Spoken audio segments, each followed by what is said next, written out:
अस्सलामुअलैकुम दोस्तों, आज हम आपके साथ Barbaros series season number 1 episode number 1 part number 2 share करने जा रहे हैं। अगर आपने पार्ट नंबर 1 नहीं देखा तो लिंक डिस्क्रिप्शन में मौजूद है, आप जाकर देख सकते हैं।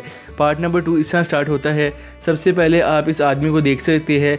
यहाँ पर एक आदमी आता है इस आदमी के पास और कहता है, इसहाक बे आप किसका इंतज़ार कर रहे हो यहाँ पर? तो आगे से वो कहते हैं कि मेरे भाई आ रहे हैं। तो वो आदमी पूछता है कि कौन? तो कह रहे हैं मेरा भाई खिज़र यहाँ पर आ रहा है, जिसकी वजह से मैं बहुत खुश हूँ। दोस्तों वो बंदा पूछ के वापस जा रहा होता है कि एक और आदमी आ जाता है। वो कहता है कि आपको शर्म आनी चाहिए, आपने उनके भाइयों के बारे में क्यों पूछा है? तो आगे से वो आदमी पूछता है कि तुम मुझे ऐसा क्यों कह रहे हो? तो वो जो आदमी नया आया होता है वो कहता है कि बाबा उरूज और इलियास ने वापस नहीं आना। तो दोस्तों इसके बाद वो आदमी आकर इसहाक बे के पास आ जाता है। इसहाक बे कहते हैं कि आप क्या यहाँ पर कर रहे हैं नकुबे? दोस्तों ये वही इलाका है जो पार्ट 1 के अंदर हमने आपको बताया था, जहाँ पर इन सब के वालिद ने किला फतह किया होता है। अब ये सारे लोग वहीं पर ही रहते हैं और दोस्तों इस किले के इर्द गिर्द अब एक शहर आबाद हो चुका है। तो दोस्तों आगे से वो निकोबे भी कहते हैं कि अगर आपका भाई आ रहा है तो यहाँ पर मेरा भाई भी ज़रूर आएगा, वो मेरा सुतेला भाई है, वो भी लाजमी यहाँ पर आएगा। दोस्तों आगे से इसहाक भी हंसना शुरू हो जाते हैं और कहते हैं कि एक ही झटके में पूरा रोम यहाँ पर आ जाएगा। उसके बाद वो यहाँ पर एक बच्चे खड़े होते हैं। वो उनको कहते हैं कि आप यहाँ पर आ जाओ, किनारे के पास मत जाओ क्योंकि वहाँ पर ख़तरा है। तो एक औरत जो साथ बैठी होती है वो कहती है कि जब भी कोई दूसरा तंग करने के लिए ना मिले तो ये हमें तंग करना शुरू कर देते हैं। दोस्तों वो औरत कहती है कि हम सुबह से खिज़र का वेट कर रहे हैं। तो आगे से वो आदमी कहता है कि कोई बात नहीं, हमें सब्र से उसका वेट करना चाहिए। दोस्तों इसके बाद हमें एक शिप का सीन दिखाई जाता है। यहाँ पर एक आदमी यहाँ पर शिप में खड़ा होता है और व्यू ले रहा होता है। एकदम पीछे से एक और आदमी उसके पास आता है, उसकी जेब में हाथ डालने लगता है कि एकदम वो उसको धक्का दे देता है। धक्का देने के बाद लीवर पर उसका हाथ लगता है, जिसकी वजह से ऊपर वजनी बोरियां उसके ऊपर गिरने लगती है। फिर आगे से ये आदमी उसको बचा लेता है। दोस्तों वो आदमी कहता है शुक्र है मैं ठीक हूँ। वो कहते हैं कि मैं यहाँ पर मजाक करने आया था तो मैं अब बच चुका हूँ। दोस्तों आगे से ये उस कप्तान को कहता है कि मोज़ेज़ मैं आपसे कहना चाहता हूँ कि कुछ लोग ऐसे होते हैं जो यहाँ पर जेब कतरने के लिए आए होते हैं, वो इर्द गिर्द घूम रहे होते हैं। तो शायद मैंने सोचा आप वही ना हो, तो इसलिए मैंने आपको धक्का दिया। तो आगे से वो आदमी कहता है कि तुम एक अच्छे ताजिर बनोगे। दोस्तों इसके बाद वो आदमी कहता है कि ये रवैया एक ताजिर की तरह नहीं लगता, तुम इतने चुस्त क्यों हो? तो आगे से वो कहता है बताओ ये कैसा लगता है? तो वो आदमी कहता है ये बिल्कुल समुद्रों के शेर बाबा उरूज की तरह लगता है। तो आगे से वो आदमी कहते हैं तुमने खुद ही कह दिया, मेरा नाम खिज़र है और मैं मुश्किल में मदद करता हूँ। दोस्तों आगे से खिज़र कहता है कि मेरा तलवार से कोई लेना देना नहीं, यानी कि मैं बाबा उरूज की तरह नहीं हूँ। और फिर आगे से वो आदमी कहता है जी आपने सही कहा। दोस्तों वो दूसरा आदमी खिज़र से पूछता है कि आपने इसके अंदर क्या रखा हुआ है इतना कीमती? आपने इसको बड़ी सख्ती से पकड़ा हुआ है, किसी को ये थैला नहीं दिया, क्या है इसके अंदर? तो आगे से खिज़र कहता है कि इसके अंदर साइंस का इल्म है। आगे से वो आदमी कहता है ठीक है खिज़र, कोई बात नहीं, तुम इसको महफूज करके पकड़ी रखो। और फिर कहता है कि तुम्हारी ज़ुबान समुद्री डाकू की तलवार से ज़्यादा तेज़ है। और आखिर में वो कहता है कि हाँ तुम्हें तलवार की कोई ज़रूरत नहीं। दोस्तों इसके बाद नेक्स्ट सीन शुरू हो जाता है। यहाँ पर जो लोग वेट कर रहे होते हैं वो बहुत ज़्यादा खुश हो जाते हैं। वो आदमी कहता है खिज़र आ रहा है, खिज़र आ रहा है। और जो निकोबे होते हैं वो भी कह रहे हैं मेरे चचा आ रहे हैं। सारे बहुत ज़्यादा खुश होते हैं। वो आदमी कहता है कि तुम ऐसे बर्ताव कर रहे हो जैसे कोई मछली पानी से निकल आई है। दोस्तों कप्तान जो होता है वो शिप में खिज़र से बातें कर रहा होता है और खिज़र से पूछता है क्या तुमने अपने घर वालों को याद किया है? तो आगे से खिज़र कहते हैं बिल्कुल मैंने उनको बहुत ज़्यादा याद किया है, असल में मेरा यही घर है और मैं इतने सालों के बाद यहाँ पर आया हूँ। खिज़र कहता है कि मैं बहुत ज़्यादा खुश हूँ। फिर ये कप्तान चला जाता है और अपने आदमियों को कहता है कि शिप को बंदरगाह के पास ले जाओ।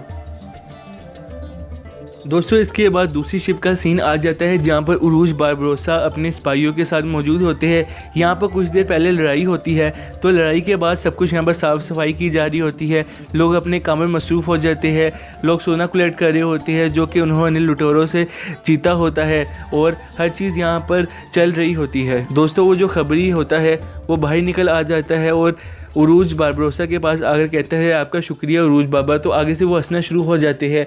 तो वो कहता है क्या मैंने कुछ गलत कहा है? आपका भाई इलियास जो कि आपका भाई है वो भी यही कहता है उरूज बाबा। तो आगे से उरूज बारबरोसा कहते हैं कि मुझे इसलिए कहा जाता है क्योंकि मुझे बचपन से ही शिप का शौक़ था और तब से ही मुझे उरूज बाबा के नाम से पुकारा जाता है। दोस्तों वो आदमी कहता है कि असल में मैंने तरबियत की थी कुछ ममालिक के सफ़ीरों की और मैं इस जहाज़ में आ गया। असल में उन्होंने मुझे मारना चाहा ताकि वो बहरे रोम में और दहशत फैला सके और डाकुओं से सारे लोग डरना शुरू हो जाए, और लेकिन आपने उरूज बारबरोसा आपने मुझे बचाया है। दोस्तों आगे से उरूज बारबरोसा कहते हैं कि मैंने आपसे पैसे लिए थे इस काम के, और अगर मैंने आपको नहीं बचाया तो ये मेरे लिए गलत है। दोस्तों इसके बाद वो आदमी जो साथ खड़ा होता है उरूज बारबरोसा के साथ, वो कहता है कि आप यहाँ से डबल रोटी भी ख़रीद ले ताकि आप इस तरह भी शुक्रिया अदा हमारा कर सकते हैं। सारे लोग हंसना शुरू हो जाते हैं और फिर उरूज बारबरोसा उस आदमी को कहते हैं कि आप साइड पर हो जाए क्योंकि मैंने यहाँ पर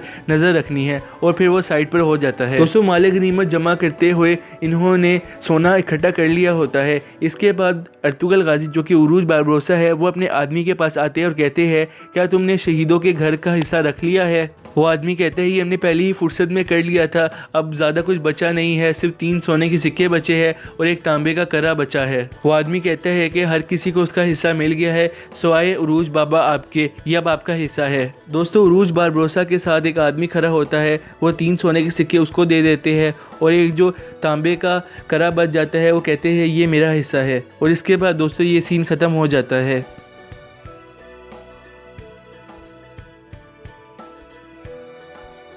दोस्तों इसके बाद खिज़र अपने जहाज़ से उतर जाते हैं और यहाँ पर वो जो इसहाक बंदा है उसके बच्चे जाकर खिज़र के साथ पहुँच जाते हैं और कहते हैं कि चचा आप इतने दिनों बाद हमें नज़र आए हैं। तो आगे से खिज़र भी कहता है जी मेरे बच्चों मैंने आपको बहुत दिनों बाद देखा है, जब आपको देखा था आप बहुत छोटे थे। दोस्तों इसके बाद खिज़र सोने की थैली अपने भतीजों को देते हैं और वो फिर अपने बड़े भाई इसहाक से आगे मिलने चले जाते हैं, सबसे गले मिलते हैं और फिर ये खुश हो जाते हैं।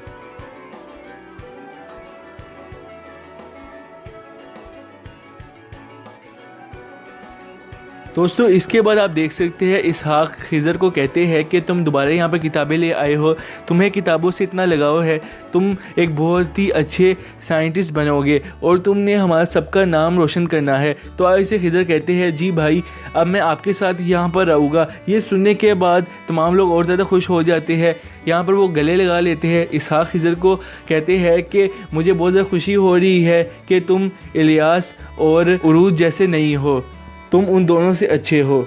दोस्तों यहाँ पर आप देख सकते हैं नेक्स्ट सीन के अंदर यहाँ पर बहुत से लोग आ जाते हैं तिजारत के लिए। ये तिजारत खाना है, यहाँ पर लोग ख़रीदो फरोख्त करते हैं और यहाँ पर तिजारत होती है। दोस्तों लोग दूर दूर से यहाँ पर ऊँटों और बहरी जहाज़ों पर सामान लेकर तिजारत के लिए आते हैं ताकि उनको यहाँ पर आकर मुनाफा हासिल हो सके।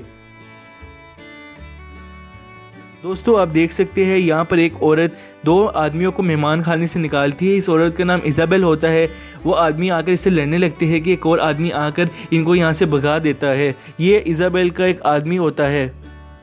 दोस्तों इज़ाबेल यहाँ पर लोगों से मीटिंग कर रही होती है। वो कहती है कि बहुत ही जल्द यहाँ से एक बहरी जहाज़ सफ़र के लिए रवाना हो जाएगा। वो उन लोगों को कहती है कि ये ससली के साहिल पर जाएगा और इस साल वहाँ जैतून की काश्त बहुत शानदार रही है। वो मशवरा देती है और कहती है उन आदमियों को अगर तुम लोग चाहते हो कि ज़्यादा रकम कमाना चाहो तो उस जहाज़ पर ज़्यादा रकम खर्च करो। एक आदमी कहता है कि इज़ाबेल मैं आपको 100 सिक्के दूंगा और दूसरा आदमी कहता है कि मैं आपको 50 सिक्के दूंगा। तो इज़ाबेल कहती है कि तुम्हारा उसमें एक हिस्सा और दूसरे आदमी को कहती है कि तुम्हारा उस जहाज़ में आधा हिस्सा है। दोस्तों यहाँ पर इज़ाबेल कह देती है कि जब सारा माल बिक जाएगा तो तुम्हें उसका मुनाफा मैं दे दूँगी। दोस्तों असल में ये होता है कि जो फर्स्ट बंदा होता है जिसने 100 रुपये देने होते हैं उसकी करेंसी थोड़ी सस्ती होती है और जो 50 वाला होता है उसकी रियाल में होती है करेंसी। तो आगे से वो उठ जाता है और कहता है इज़ाबेल क्या तुम्हें पता नहीं कि रियाल की करेंसी ज़्यादा महंगी है और तुमने मुझे आधा हिस्सा दिया। दोस्तों उसने इज़ाबेल का हाथ पकड़ लिया होता है और कहता है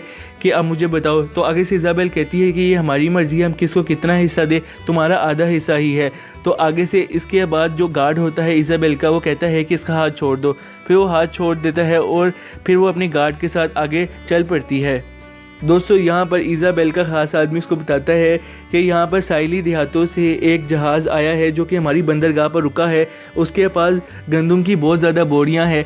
तो वो पूछती है कि तुमने देखा है कितनी है? तो कहता है कि वो इतनी ज़्यादा है कि मैं उनको गिन भी नहीं सकता। ये सुनने के बाद इज़ाबेल कहती है ये बहुत अच्छा हो गया है, हम उनको ख़रीद लेंगे उनसे ताकि हम कहत के दिनों में इसको महंगा करके बेच सके। और फिर वो कहती है कि जाओ जाकर उन आदमियों को यहाँ पर बुलाओ। दोस्तों इसके बाद उसका आदमी चला जाता है और यहाँ पर इज़ाबेल को एक और आदमी पुकारता है और कहता है कि मुझे तुम अपने कुछ मुहाफ़िज़ दो जो कि अच्छी हिफाजत कर सके, मेरे पास बहुत ज़्यादा कीमती सामान है तो मैंने उसको दूसरी जगह पहुँचाना है। तो इसके बाद इज़ाबेल कहती है मैं तुम्हें अपने बेहतरीन मुहाफ़िज़ दूंगी, वो मुहिम से जल्द वापस आ जाएंगे। साथ खड़ा आदमी ये सब कुछ देख रहा होता है और सुन रहा होता है। इज़ाबेल उस आदमी को कहती है कि फिर तुम रवाना हो जाओगे जब मेरे आदमी आएंगे। फिर वो आदमी चला जाता है। दोस्तों साथ खड़ा हुआ आदमी कहता है हाँ तुम्हारे बेहतरीन मुहाफ़िज़, मैंने भी एक दफ़ा तुम्हारे बेहतरीन मुहाफ़िज़ लिए थे। तो आगे से इज़ाबेल कहती है हर किसी से गलती हो जाती है जाफ़र, जी हाँ मैंने भी ये गलती की थी। वो आदमी कहता है कि क्या गलतियों को माफ़ नहीं किया जा सकता? तो आगे से इज़ाबेल कहती है मुझे तुमसे कोई मतलब नहीं जाफ़िर। इज़ाबेल कहती है कि मैंने तुम पर एतमाद करके गलती की थी, उस वक्त मैं अब भी खुद को माफ़ नहीं कर सकती। दोस्तों इसके बाद इज़ाबेल अपनी बावर्ची को बुलाती है और कहती है कि फ़ौरन एक उम्दा बेर पकाओ और उसके साथ बादाम भी हो। वो कहती है कि उरूज जल्द वापस आएगा और मुझे यकीन है उसे उम्दा खाने की याद सताती है।